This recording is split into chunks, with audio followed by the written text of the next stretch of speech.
పిల్లరా. చూడండి, ఇదిముకి ఏర్పాటు చేయబడిన లేఖన భాగం చూసినట్టయితే యోహాను సువార్త 8వ అధ్యాయము 31, 32 వచనం చదువుకుందాం. యేసు తనను నమ్మిన యూదులతో, మీరు నా వాక్యమందు నిలిచిన వారైతే నిజముగా నాకు శిష్యులై ఉండి సత్యమును గ్రహించెదరు. అప్పుడు సత్యం మిమ్మును స్వతంత్రులుగా చేయునని చెప్పాను. ప్రార్థన చేసుకున్నాం. పరిశుద్ధుడా, ప్రేమగల తండ్రి, ఈ పరిశుద్ధ బాలమస్తోతుందేమో ప్రభా. తండ్రి దూరైన ప్రభా, మమ్మల్ని సజీవులుగా ఉంచిన విధానం పడినైనా మీకు వందనం తెలియజేసుకుంటున్నాం ప్రభా. తండ్రి, ప్రతి ఒక్కరి తండ్రి గ్రహించగల మనసును వాక్యానుసారంగా జీవించి జీవితం దయచేయమని మా ప్రభుత్వ నేసరం ప్రతిమాలు విన్నముగా విడుకుంటున్నాము తండ్రి. ఆమేన్.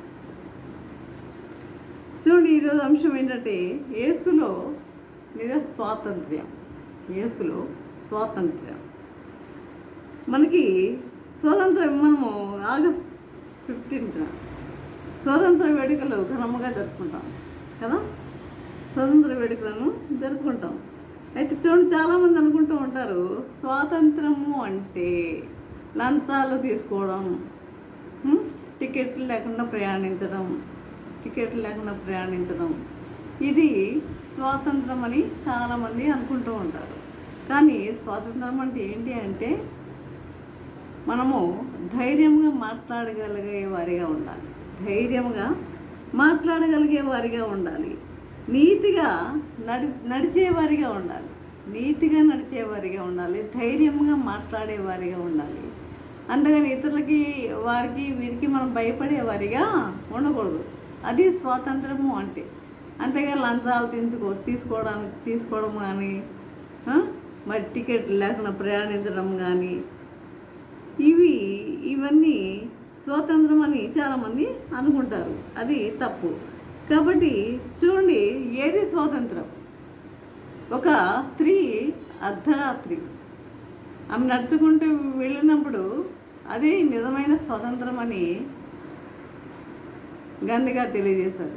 ఒక స్త్రీ అర్ధరాత్రి నడుచుకుంటూ వెళ్ళినప్పుడు అది నిజమైన స్వతంత్రం అని తెలియజేశారు గాంధీ మహాత్ముడు. కానీ ప్రస్తుతం మన దేశంలో పరిస్థితులు అలా లేవు కదా. స్త్రీ అర్ధరాత్రి వదిలిపెట్టండి, మిట్ట మధ్యాహ్నమే, పగలే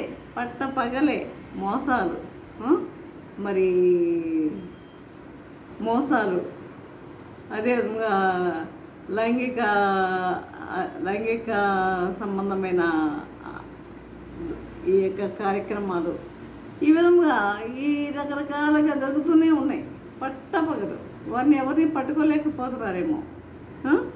కనుక ఈ విధంగా లైంగిక సంబంధమైన ఆచారాలు అంటే మానభంగాలు జరుగుతున్నాయి.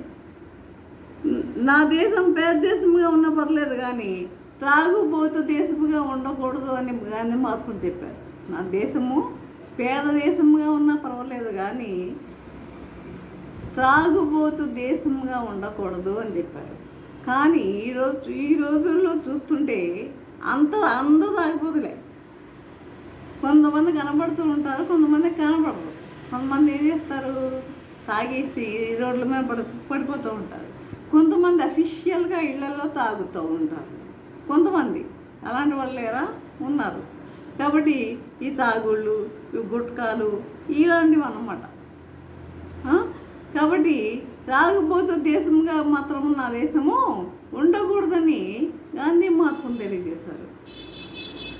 కనుక ఈ విధంగా మరి అవన్నీ మనం పాటిస్తున్నామా?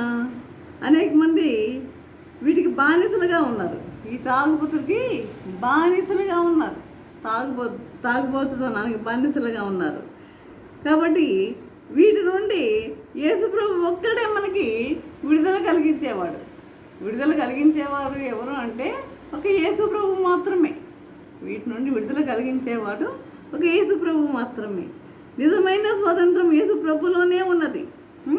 యోహాను సువార్త 8వ అధ్యాయం 36వ వచనంలో, కుమారుడు మిమ్మల్ని స్వతంత్రులుగా చేసిన ఎడల మీరు నిజంగా స్వతంత్రులయ్యుందురు. కుమారుడు మిమ్మును స్వతంత్రులుగా చేసిన ఎడల మీరు నిజముగా స్వతంత్రులయ్యుందురు. చూడండి, కొంతమంది ఏమంటారు, పున్నామ నరకం నుండి రక్షించేవాడే పుత్రుడు అని చెప్తూ ఉంటారు. పున్నామ నరకం నుండి నరకం నుండి తప్పిస్తాడంట పుత్రుడు. పున్నామ నరకం నుండి తప్పించేవాడే పుత్రుడు అని చెప్తూ ఉంటారు. అందుకని కొంతమంది తమకు మగపిల్లవాడే కావాలని కోరుకుంటారు. మగపిల్లవాడే కావాలని కోరుకుంటూ ఉంటారు. నిజానికి ఈ పుత్రుడు దేవపుత్రుడు ఆయనే యేసు ప్రభు. ఆయన రక్షించేవాడు మనల్ని. నరకం నుండి రక్షించేవాడు ఎవరంటే ఈ లోక సంబంధమైన పుత్రుడు కాదు. నరకం నుండి రక్షించేవాడు మనల్ని ఎవరంటే యేసు ప్రభు అన్న విషయాన్ని చాలామంది గ్రహించరు. కాబట్టి చాలామంది మగపిల్లవాడి కొరకు ఎదురు చూస్తున్న ఆడపిల్లల కంటూ ఆడపిల్లల్ని చివరికి మరి మగపిల్ల పుట్టకపోతే నిరాశ చెందుతూ ఉంటారు. కాబట్టి ఆడపిల్ల అయినా ఒకటే, మగపిల్లవాడైనా ఒకటే. మనం భయపడవలసిన అవసరం లేదు. మనల్ని నరకం నుండి రక్షించేవాడు ఎవరు అంటే ప్రభు అనే విషయాన్ని మనము గుర్తుపెట్టుకోవాలి. అంతేగాని ఆడపిల్ల అని కానీ మగపిల్లవాడని కాదు. అదే విధంగా పిల్లరా,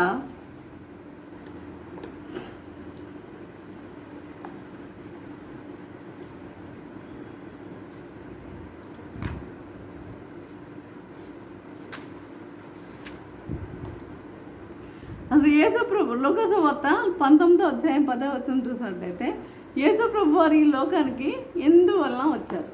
యేసుప్రభు ఈ లోకానికి ఎందువలన వచ్చారని అడిగితే బైబిల్లో చాలా కారణాలు ఉన్నాయి. ఏంటంటే చూడండి, ఒక కారణం చూసినట్లయితే నశించిన వారిని వెతికి రక్షించడానికి మనిషి కుమారుడు ఈ లోకానికి వచ్చాడని దేవుని వాక్యము తెలియజేస్తున్నది. లోకసువార్త 19వ అధ్యాయము 10వ వచనంలో నశించిపోయే స్థితిలో ఉన్న జక్కయ్యను దర్శించాడు ప్రభు. నశించిపోయే స్థితిలో ఉన్న జక్కయ్యను దర్శించినప్పుడు యేసు ప్రభు చెప్పారు, పాపము చేత ధనాపేక్ష చేత లంచం చేత బంధించబడి ఎటువంటి నెమ్మది శాంతి సమాధానం లేని జక్కయ్య ఆ మేడి చెట్టు ఎక్కి చూశాడు ప్రభుని. మేడి చెట్టు ఎక్కి ప్రభుని చూడగానే కలిగిన గొప్ప మార్పులో త్వరగా దిగి తన ఇంట తెచ్చుకొని సాక్ష్యం చెప్తున్నాడు.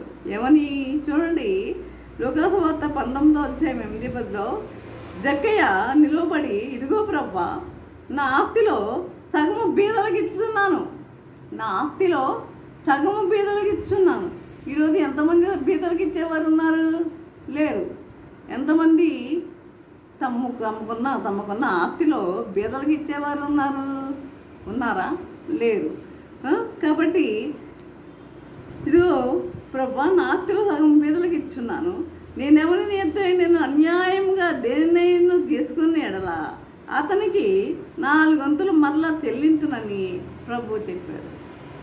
ప్రభుతో చెప్తున్నాడు, నేను ఎవరి యొద్దైనా నా అన్యాయముగా దేన్నైనా తీసుకుని ఎడలా మళ్ళా 4 వంతులు మరలా చెల్లించునని ప్రభుతో చెప్పాడు. అందుకేసు ఇతడును అబ్రహాము కుమారుడే, ఎందుకనగా నేడు ఇంటికి రక్షణ వచ్చి ఉన్నది. నశించిన దాన్ని వెతక రక్షించక మనిషి కుమారుడు వచ్చనని అతనితో చెప్పాను. కాబట్టి యేసు ప్రభుని నమ్ముకున్న జక్కయ్య జీవితంలో ధనాపేక్ష నుండి గొప్ప విడుదల కలిగింది. ధనాపేక్ష సమస్తమైన కీడులకు మూలం. ధనం మీద ఎక్కువ ఎంత ఆపేక్ష చూపుతారో అంత సమస్తమైన కీడులకు మూలమట ధనాపేక్ష. ఈరోజు ధనాపేక్ష లేని వారు ఎవరున్నారండి? అందరూ ధనాన్ని ఆశించేవారే. అందరూ ఎవరు ఏమి తక్కువ ఏమి లేరు. అందరూ ధనాన్ని కోరుకునేవారే. ధనం వద్దు అని చెప్పేవారు కూడా ధనానికి ఎంతగానో ప్రాధాన్యపడేవారిగా ఉన్నారు. ధనం మీద ఎంతో ఆశ చూపేవారిగా ఉన్నారు. ధనం వద్దని చెప్పేవారు ఎవరున్నారు? ఎవరు చెప్తారు ధనం వద్దు, ధనాన్ని ఆశించకండి అని చెప్పేవారు ఎవరు చెప్తారు? ధనం వద్దని చెప్పేవారు మీకు తెలుసు ఎవరు చెప్తారు. ధనం వద్దని చెప్పేవారు ఎవరున్నారంటే మనం వెళ్తాం కదా, సంఘానికి వెళ్తాం కదా, ఆ సంఘంలో ఉన్న యాజకులే వాళ్ళే చెప్తారు. కానీ వారికి కూడా ధనం మీద ఆశ ఉండదా ఉంటుంది. ఎందుకు? వాళ్ళ బిడ్డల కొరకు, వారి కొరకు, వారి అవసరాల కొరకు వారికి ధనం మీద ఆశ ఉండదా? అంత ఆశ లేని వారికి ఎవరన్నా ఉంటారా? ఎవరు ఉండరు. కాబట్టి ధనం మీద ఆశ ఉండి వారిగా జీవిస్తున్నారు వారు కూడా. కాబట్టి ఈ విధముగా మనం చెప్పేవారిగా ఉండకూడదు, కానీ చేసి చూపించేవారిగా ఉండాలి. మనం చెప్పడం కాదు, చెప్పడం చాలా సులువండి. ఈరోజు నేను చెప్తున్నాను ధనాపేక్ష సమస్తమైన కీళ్ళకు మూలమని. మరి నాకు ఉండొచ్చేమో ధనాపేక్ష. ఈరోజు ఉంటుంది ధనం, రేపు పోతుంది అని చాలామంది చెప్తూ ఉంటారు. కానీ ఆ ధనం మీద ఎంత ఆశ చూపేవారు ఉంటారు, ఆశించేవారు ఉంటారు. ధనాన్ని ఆశించేవారు ఎంతమంది ఉంటారు. కనుక ఈ విధంగా జక్కయ్య జీవితంలో ధనాపేక్ష నుండి గొప్ప విడుదల కలిగింది. నిజమైన స్వాతంత్రాన్ని ఆయన పొందుకున్నాడు. ఈ విధంగా చూసినట్లయితే చూడండి,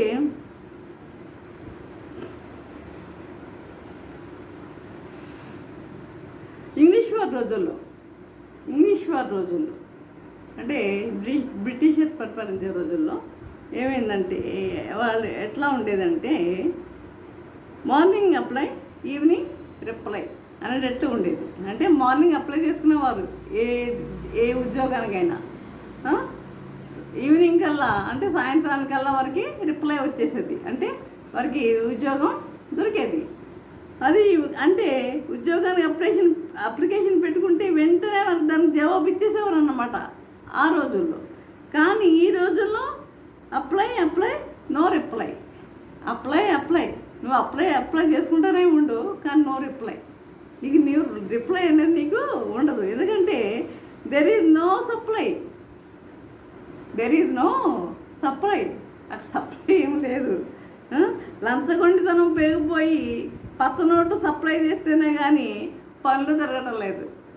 లంచగొండితనం పెరిగిపోయి మనము అప్లై చేస్తే కానీ సప్లై అంటే మనము డబ్బు అంటే వారికి ఏమి ఇవ్వాలి? లంచం ఇస్తే కానీ పనులు జరగడం లేదండి. ఇది అన్నమాట. కాబట్టి సప్లై చేస్తేనే కానీ పనులు జరగడం లేదు. కాబట్టి మన దేశం, మన రాష్ట్రం మారాలని మనం ఏం చేయాలి?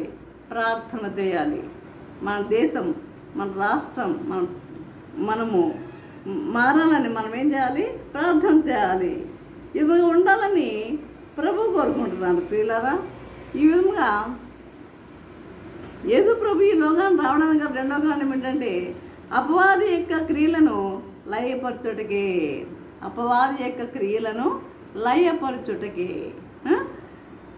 దేవుని కుమారుడు ప్రత్యక్షమైన రాయబడి ఉంది. యేసు ప్రభు తన 30వ ఏట సేవను ఆరంభించినప్పుడు దెయ్యాలను ఏం చేశాడు? వెళ్ళగొట్టాడు. ఆ సాతాను రాజ్యం నుండి మనుషులను విడుదల చేసి దేవుని రాజ్యంలోనికి ప్రవేశపెట్టాడు. సాతాను రాజ్యం నుంచి మనుషులను విడుదల చేసి దేవుని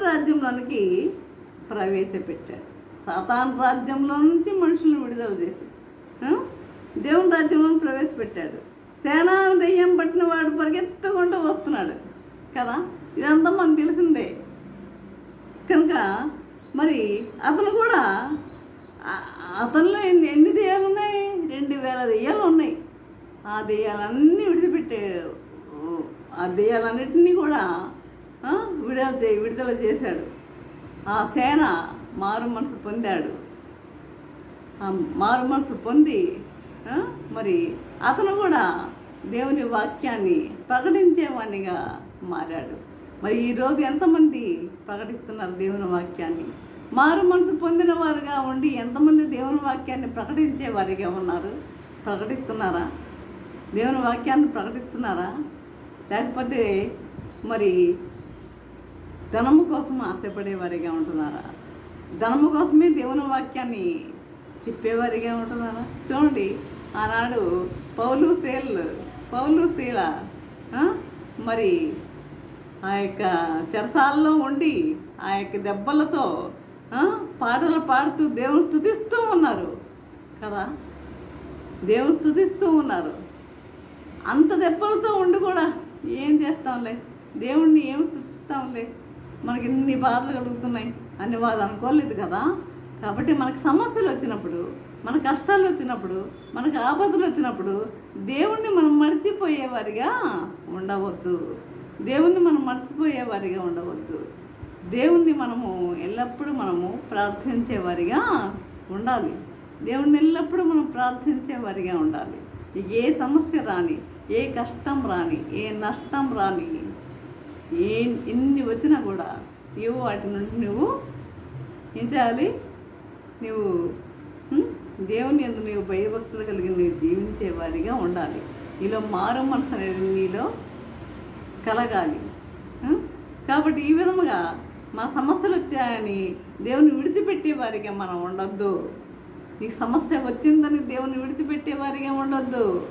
కాబట్టి మనం ఆ విధముగా ఉండాలని ప్రభువు కోరుకుంటున్నాడు ప్రియులారా. కాబట్టి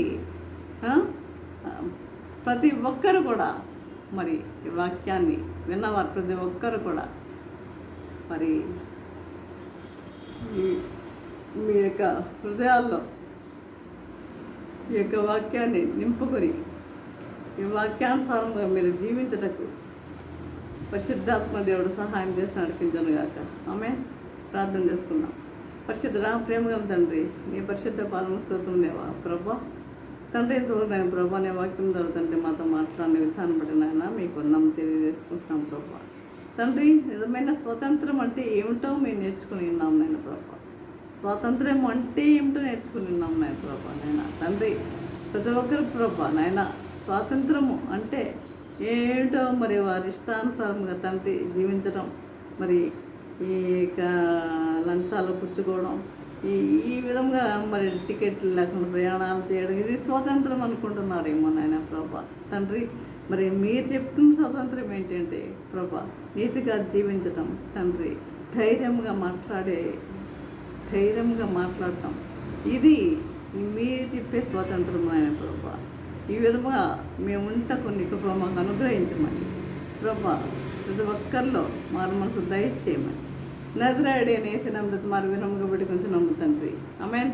తండ్రి అయిన దేవుని ప్రేమయు, కుమారుడైన యేసుక్రీస్తు కృపయు, పరిశుద్ధాత్మిక అన్యోన్య సహవాసము సకల దేవుళ్ళు సదాకాలము ప్రభా. తండ్రి, ఎంతమంది ప్రభా వాక్యం విని ఉన్నారు ప్రతి ఒక్కరికి తోడే నిల్చుండును గాక. ఆమేన్, ఆమేన్, ఆమేన్.